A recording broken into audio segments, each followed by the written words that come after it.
My program is based on getting students entry-level jobs in the industry. Hopefully by the time they're done here, they'll be working as an apprentice or maybe a painter's helper, cleanup, detail, any kind of position like that that would be considered entry-level in the industry.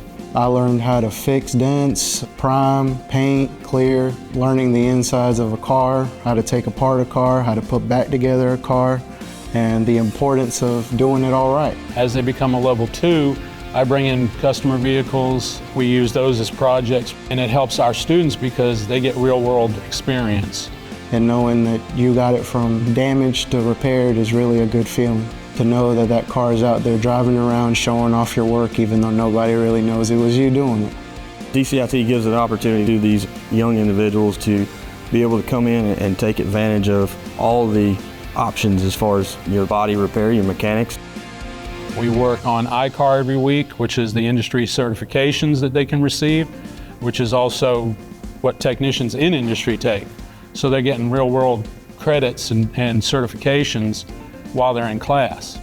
We've actually hired an individual that came from DCIT that is a completer of this, who has their ASE certification and worked through their I-CAR certification as an employer to be able to, one, pay them more money on the entry, and also save us as an employer to continue to train them and move them up in their career.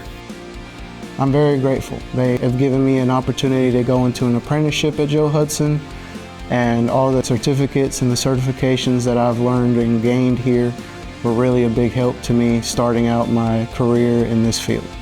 They feel good about what they're doing, they're proud of what they're doing, which in any profession is the key to being successful. It's something that I wanted to do for all my life. I'm a car guy, so I love doing it. The nice thing about this industry is cars aren't going away. Anywhere in the world you can work, and you're always going to have a job in this industry as long as you continue to do quality work.